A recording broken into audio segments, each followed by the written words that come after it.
उनको तो मिलना चाहिए भाई साहब, कोई भी हुआ। मैं भी होता था, मैं भी यही बोलता, मेरे को भी सजा दो, मैंने गुनाह करा, मैं तो कबूल कर देता। हाँ, या तो मर जाता, मैं गुनाह करके मर जाता, मैं हाथ में नहीं आता पुलिस के।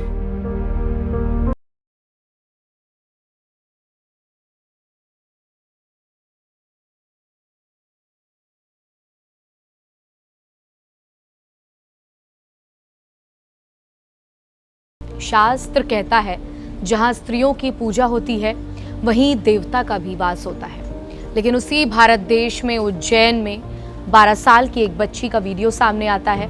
सुबह के करीब 5:52 हो रहे होते हैं। सीसीटीवी फुटेज से जितना अंदाजा लगाया जा सकता है उसमें साफ दिख रहा है कि बच्ची आधे अधूरे लिबास में है, बदहवास है और ठीक से चल नहीं पा रही है। कभी कदम दाएं जाते हैं तो कभी बाएं। सीसीटीवी फुटेज में एक शख्स भी दिखाई देता है। वो उस बच्ची को बुलाता है और फिर आगे बढ़ जाने को कहता है। दुष्कर्म का शिकार हुई बच्ची सतना के जैतवाड़ा थाना क्षेत्र की रहने वाली बताई जा रही है। 24 सितंबर को स्कूल गई थी, फिर वो घर लौट कर नहीं आई। घर वालों ने पुलिस को इत्तला दी, गुमशुदगी की रिपोर्ट दर्ज कराई और उसके बाद लड़की सतना से करीब 720 किलोमीटर दूर उज्जैन में पाई गई। मीडिया रिपोर्ट्स के मुताबिक बच्ची मानसिक तौर पर कमजोर थी।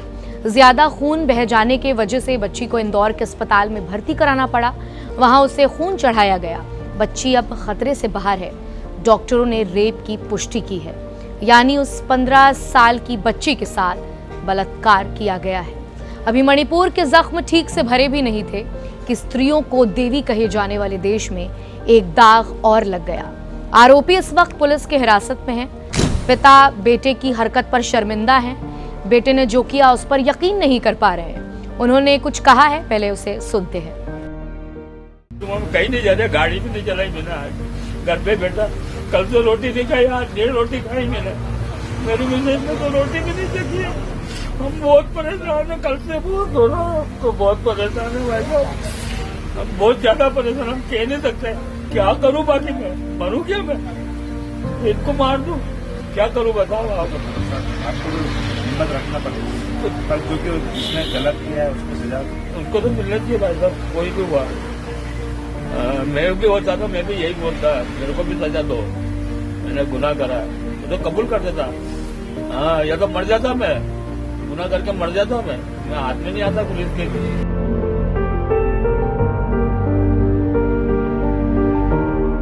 पिता ने साफ कह दिया है कि जब तक सही और गलत का फैसला नहीं हो जाता तब तक वो अपने आरोपी बेटे से मुलाकात नहीं करेंगे, ना ही मिलने जाएंगे। आपको ये जानकर हैरानी नहीं होनी चाहिए कि भारत में बलात्कार महिलाओं के खिलाफ चौथा सबसे आम अपराध हो चुका है।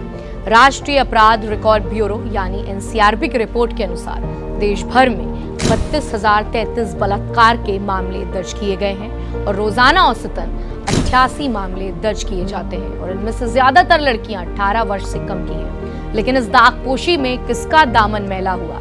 सिर्फ आरोपी भरत सोनी का, जिसने देह और देश में कोई फर्क नहीं समझा, या उस बुजदिल भीड़ का जिसने मासूम को आधे लिबास में देखकर भी उसका हाल पूछने की भी जहमत नहीं की। ये कहना गलत नहीं होगा कि इस देश में हर राज्य में उन जिंदा लाशों का हुजूम बनते जा रहा है जिसके अंदर से संवेदनाएं खत्म होती जा रही हैं, जिनकी खामोशी बलात्कार के जख्म को और गहरा करती है। दिल्ली में हुआ साक्षी मर्डर केस भी इस बुजदिली का एक और प्रमाण था, जब सब खामोशी से खड़े होकर लड़की को मरता हुआ देख रहे थे। हम सारी जिंदगी यही सोचते रहते हैं कि लोग क्या कहेंगे, लोग क्या कहेंगे, लेकिन जब हम उन लोगों की सबसे ज्यादा जरूरत होती है तब वही लोग कुछ नहीं कहते, सिर्फ तमाशा देखते हैं।